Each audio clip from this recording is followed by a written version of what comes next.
우리 회사는 조금 악질적인 구석이 있어서 단합이 목적인지 정신수행이 목적인지 매년 신입사원들을 데리고 등산이나 캠핑을 하곤 한다. 올해는 어느 산속에 절에 수행을 하는 쪽으로 계획이 잡혀버렸다. 매년마다 사장과 더불어 기존 사원 중 인솔자가 한 명 같이 갔는데 하필 올해는 사장이 갑작스러운 사정이 생기는 바람에 내가 인솔자로 혼자 동행하게 되었다. A, B, C라는 신입 3명을 데리고 신세를 지게 될 절에 가자 주지스님과 S스님, O스님이 우리를 맞아주었다. 주지스님은 항상 미소를 띠고 있어 무척 상냥한 사람인 것처럼 보였다. 매일 아침 4시 반에 일어나 청소를 하고 좌선과 독경을 하는 일정으로 사흘간 이 절에 묵게 된다. 그런데 첫날 밤 신입 2명이 큰 소리를 질렀다. 무슨 일인가 싶어 달려갔더니 절에 있는 우물안을 들여다보고 있었던 것이다. 무슨 일이냐고 묻자 둘이서 우물을 보고 있자니 갑자기 옆에서 여자아이가 나타나 우물로 떨어졌다는 것이었다. 산중에 있는 절에 그것도 한밤중에 웬 여자아이인가 싶었지만 일단 S스님에게 달려가 사정을 설명했다. A가 황급히 사정을 늘어놓기 시작했다. 저 우물안을 들여다보기 전엔 주변에 아무도 없었습니다. 그런데 갑자기 정말 여자아이가 뚝 떨어졌어요. 빨리 구하지 않으면 아마도 빠져 죽어버릴 거예요. 하지만 S스님은 고개를 갸웃거릴 뿐이었다. 이 우물 안에 물은 없습니다. 먼 옛날에 이미 수맥이 끊어졌어요.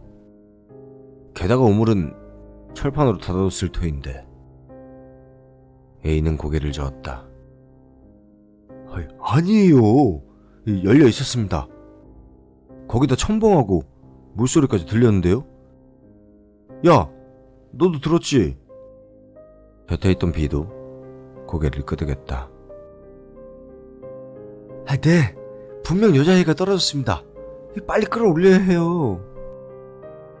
우선 물이 있는지 확인해보기로 했지만 손전등으로 비춰보니 우물은 확실히 바닥을 드러내 보이고 있었다.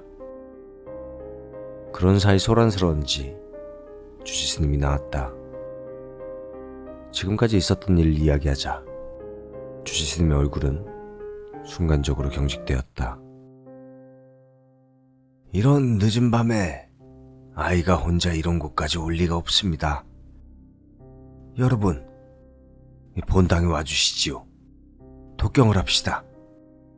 그리고 우물 뚜껑은 제대로 닫아두기 바랍니다. A는 물론이고 직접 우물안을 보지 않았던 C 역시 꽤나 두려워하고 있었다. 솔직히 말하자면 나 역시 마찬가지였다. 사장에게 전화를 해서 사정을 말하고 일정을 일찍 끝내는 게 낫지 않겠냐는 그런 생각도 들었었지만 그런 이야기를 사장에게 하자니 영 용기가 나질 않았다. 이틀째 밤 자기 전에 잠깐 짬을 내서 나는 담배를 피러 흡연소를 향했다. 흡연실은 그 우물 바로 옆에 있었다. 문득 우물을 바라보니 어제 닫아뒀던 철판 뚜껑이 치워져 있었다. 어라? 하고 생각한 나는 우물로 향했다. 그리고 멍하니 우물 안을 들여다보자 갑자기 옆에서 여자아이가 떨어졌다.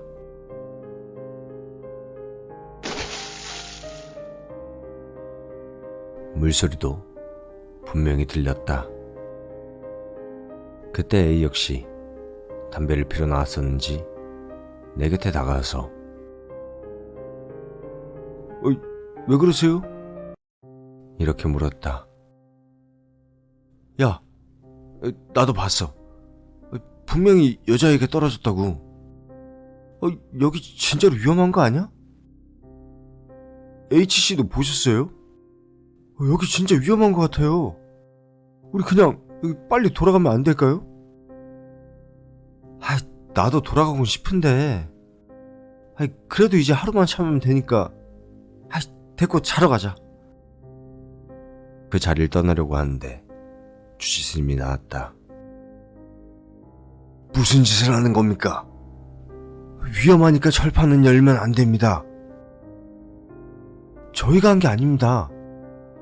주지스님, 그리고 저도 그 여자애를 보고 말았어요. 옛날에 여기서 무슨 일이라도 있었습니까? 아무 일도 없었습니다. 혹시 여러분은 귀신에게 홀렸는지도 모르겠군요. 우리 본당에서 독경을 합시다. 철판을 닫고 따라오세요. 이제 하루만 참으면 돌아갈 수 있었다. 나는 의식적으로 그 우물을 피해 다녔고 별일 없이 하루가 지나갔다.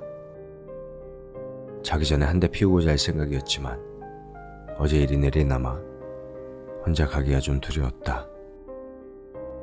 A는 내가 가려고 하기 전에 벌써 혼자 갔다 왔다고 했다. 어쩔 수 없이 나는 참아보기로 했다. 하지만 한밤중 문득 잠에서 깬 나는 아무래도 담배 한 대 피우고 싶은 생각이 간절해지기 시작했다. 이걸 어쩌나 고민하고 있는데 옆에 누워있던 A가 깨어있는 것 같았다. 야, A, 안 자냐? 네, 아직요. 담배 피우고 싶어서 잠이 안 오네요. 너도? 나도 피우고 싶어 죽겠다, 야. 그냥 지금 갔다 올래? 갈까요? 근데 이 시간에 거기 가도 될까요? 무서워서? 아니면 혼날까봐? 무서워서요. 그래도 둘이 가면 괜찮을 것 같긴 한데. 나도 무서운데 그냥 가자. 새벽 2시가 넘은 시간, 나와 A는 살금살금 흡연실로 향했다. 슬쩍 우물 쪽을 봤지만 철판은 잘 닫혀 있었다. 다행이라고 생각하며 담배를 피우고 있는데 발소리가 들려왔다.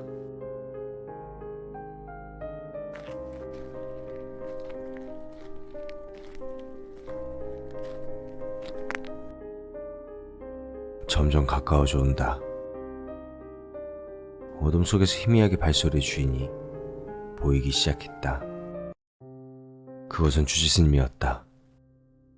큰일 났다 싶어 죄송합니다. 도저히 담배를 참을 수가 없어서요. 이렇게 사정을 설명했다. 하지만 주지스님은 그것을 무시하고 우물로 향했다. 뭘 하는 건가 보고 있자니 우물의 철판을 치우고 우리에겐 아무 말 없이 그대로 돌아갔다.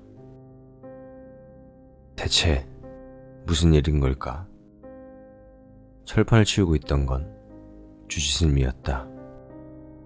하지만 지금 주지스님의 행동은 누가 봐도 이상했다. 나와 A는 우물로 시선을 옮기자 우물 안을 들여다보고 있는 여자아이가 있었다. 바로 그 여자아이였다. 그 뒤에는 스님이 서 있고 여자아이를 싱글벙글 웃으면서 보고 있다. 그리고 다음 순간 스님이 그 여자아이를 우물 안으로 밀어서 떨어뜨렸다.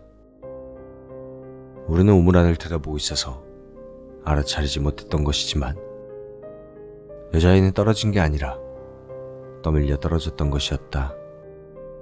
스님은 여자아이를 밀쳐 떨어뜨린 후 기쁜 듯 싱긋웃었다. 어디선가 봤던 미소였다. 나에게는 그 스님이 주지스님으로 보였다. 주지스님보단 젊지만 분명히 닮아 있었다. 그리고 그 스님은 웃으며 사라진다. 그러자 또 여자아이의 스님이 나타나고 방금 전과 같은 일이 반복됐다. 동영상을 대감아 다시 트는 것처럼 몇 번이고 몇 번이고 여자아이는 스님에게 등을 떠밀려 떨어지고 스님은 기쁜 듯 웃는다. 나와 A는 멍하니 그걸 보고 있었다. 가위에 눌린 건 아니었지만 움직일 수가 없었다. 그 당시 심경을 글로 풀어내는 것은 너무나도 어려운 일이다. 다만 그 광경을 계속 보고 있었다. 몇 번이나 반복된 것일까? 어느새인가 여자아이가 스님의 모습은 사라진 후였다. 나와 A는 아무 말 없이 멍하니 서 있었지만 문득 등 뒤에서 들려온 좋은 아침이라는 B와 C의 목소리에 정신을 차리게 되었다. 우리는 얼굴을 마주보고는 이미 다 타버린 담배꽁초를 버리고 새 담배에 불을 붙였다. 무슨 말을 해야 할지도 모르겠어서 그저 입을 다물고 담배를 태웠다. 그러던 와중 S스님이 다가왔다. 이런 곳에서 멍하니 있지 말고 청소를 좀 도와주시죠. 나는 힘겹게 입을 열었다. 저 스님, 여기서 혹시 옛날에 무슨 안 좋은 일이라도 있지 않았습니까? 사실을 알고 계신다면 좀 가르쳐주세요. 또 뭐라도 보신 건가요? 저는 아직 여기 온 지 3년밖에 안 됐거든요. 오스님이라면 혹시 아실지도 모르겠네요. 나와 A는 아침 식사 후 오스님에게 물었다. 저 스님, 혹시 이 절에서 옛날에 무슨 사건 같은 게 일어나지 않았습니까? 오스님은 뭔지 알 것 같다는 표정으로 입을 열기 시작했다. 우물에서 뭔가 보신 모양이군요. 저는 여기 온 지 10년이 넘었지만 제가 온 이후에는 별일이 없었습니다. 다만 한 가지 이상한 일이 있었는데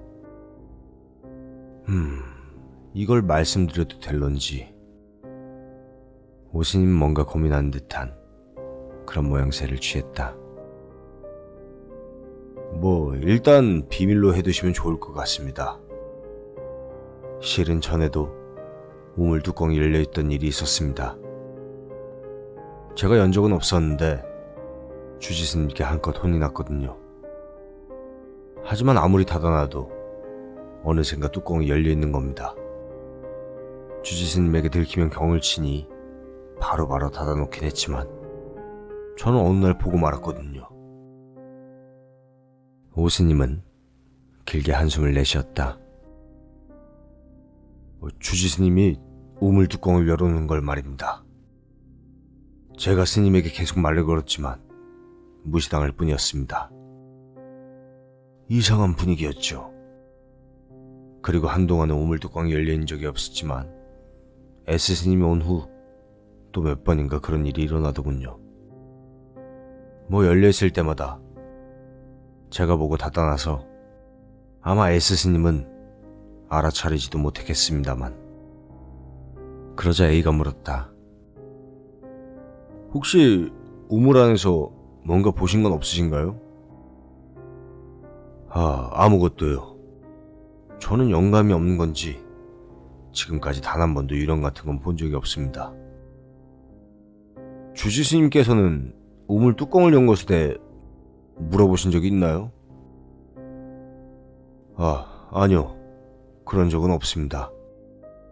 주지스님이 왜 그런 일을 하신 건지는 저도 잘 모르겠습니다만. 나는 조심스럽게 물었다. 저기 혹시 의도해서 그런 게 아니라 무언가에 홀려서 그런 건 아닐까요? 아마 주지스님이라면 그럴 리가 없다고 생각합니다만. 여러분 혹시 뭘 보셨기에? 나와 A는 얼굴을 마주보고 이걸 말해야 하나 말아야 하나 고민했다. 결국은 A가 입을 열었다. 저기 여자아이가 우물에 떨어지는 거 봤습니다. 여기 H씨도 저도 그리고 B씨도요. 단지 그것뿐입니다만. 오 씨는 고개를 갸웃거릴 뿐이었다. 아, 그런가요? 하지만 지금은 특별한 일이 없었으니 아마 괜찮을 겁니다. 빨리 잊으시죠. 나 역시 더 이상 파고들 생각은 들지 않았다. 오늘은 절에서 떠난 날이니 이제 됐겠거니 싶었다. 그날 정오 무렵 우리는 절을 떠나기로 했다. 주지스님 문 앞까지 나와 웃는 얼굴로 배웅해준다. 여기 처음 올 때 봤던 미소와 같은 미소일 테인데 도저히 주지스님의 얼굴을 똑바로 바라볼 수 없었다. 인사를 건네고 절문에서 한 걸음 밖으로 나오자 갑자기 주지스님이 미친 듯이 웃기 시작했다.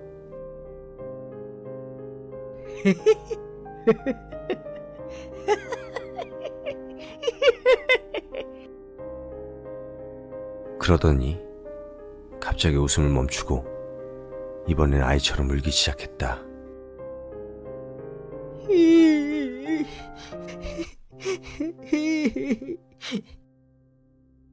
제정신이 아닌 듯한 광경에 비와 씨는 도망쳤다. S스님과 오스님은 필사적으로 주지스님을 말리고 있었지만 어쩔 도리가 없었다. 나는 걱정된 나머지 주지스님에게 한 걸음 다가갔다. 그러자 주지스님은 기쁜 듯 싱긋 웃었다. 그 얼굴을 보고 나와 A도 그 자리에서 도망쳤다. 회사로 돌아온 후에도 A는 이상한 사명감을 가지고 그 절에 관해 계속 조사하고 있었다. 거기다 나도 같이 조사를 도와달라고 달라붙어 오는 것이었다. H씨도 같이 조사해보시죠. 이대로는 그 여자아이가 불쌍하지 않습니까? 그건 도대체 뭐였을까? 그리고 마지막 그 주지스님 꼴은 그건 그 여자아이 나름대로 우리한테 뭔가 이야기를 하던 거 아닌가요? H씨는 모르셨을 것 같은데 우물에서 우리가 그 광경을 보고 있을 때 옆에서 그 여자아이가 계속 H씨 보고 있었어요. 그 말을 듣고 나는 깜짝 놀랐다. 전혀 눈치채지 못했던 것이다. 어쩌면 A 말대로인지도 모르겠다. 그 여자아이는 자신의 존재를 알아채지 못하는 S스님과 오스님 대신 우리에게 도움을 요구했던 것인지도. 뭔가 도와주고 싶다는 생각은 들었지만 내게는 무리였다. 솔직히 말해서 몇 번이고 본 그 여자의 얼굴이나 모습은 잘 기억나지 않았지만 주지스님의 웃는 얼굴만은 잊을 수가 없었던 것이다. 여자아이를 밀어떨어뜨린 후 지었던 그 만면의 미소를 지금도 갑자기 떠올라 혼자 있는 게 참을 수 없이 두려울 정도다. 결국 나는 A에게 미안하다고 말하고 나에게는 도저히 무리라고 말하고 발을 뺐다. 그리고 3달가량 지난 오늘 A에게 메일이 왔다.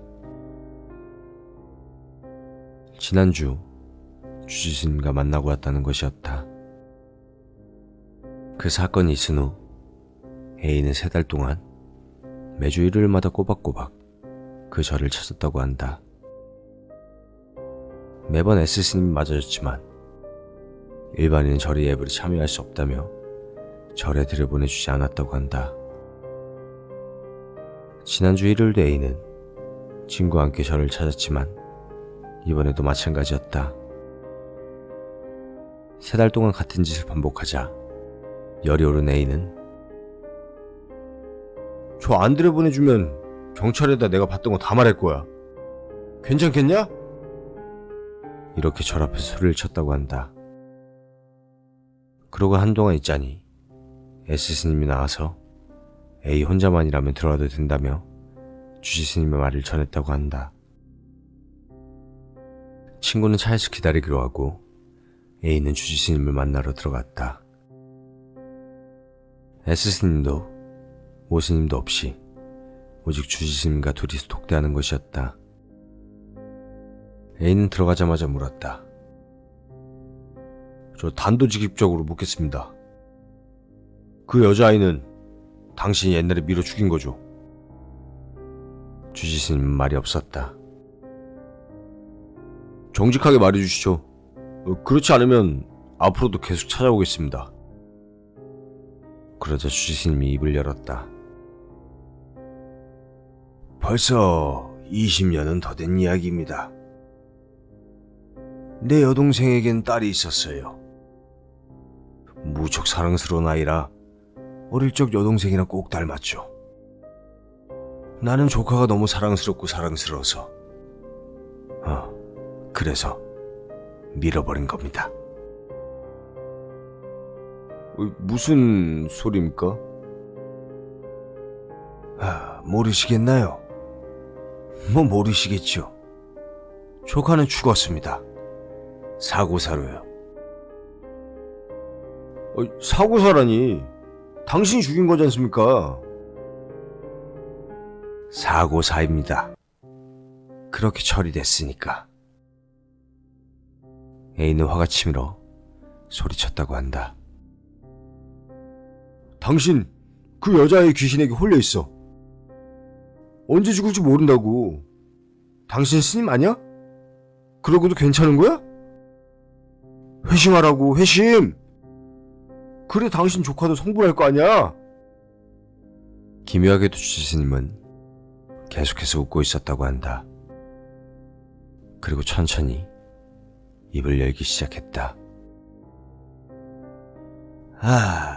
그래요. 나는 홀려 있습니다. 조카는 나를 원망하고 있어요. 그리고 이대로 영원히 내 곁에 있어주는 겁니다. 성불이라니 터무니없는 짓 아닙니까? 계속 나와 함께 있어주는 겁니다. 이 모습 그대로 언제까지라도. 그 말에 A는 아연시색할 수밖에 없었다. 그와 동시에 지금까지 사명감에 차서 잊고 있었던 공포가 마음 깊은 곳에서부터 끌어올랐다고 한다. 이제 진실을 아셨으니 만족하셨나요? 그럼 돌아가 주시죠. 2번 다시 이곳에 오지 말길 바랍니다. 또 오신다면 그때는 저도 생각이 있으니. A는 그대로 절을 내려와 친구에게도 말하지 않고 집에 곧장 돌아갔다고 한다. 나는 A에게 살인을 자백한 셈이니까 경찰에 신고하는 게 낫지 않을까? 이렇게 말했다. 하지만 A는 잔뜩 겁에 질려 아니요, 저한테는 무리입니다. 이제 더 이상 엮이고 싶지 않아요. 이렇게 대답할 뿐이었다. 그리고 물론 나도 이 이상 엮일 생각은 없었다.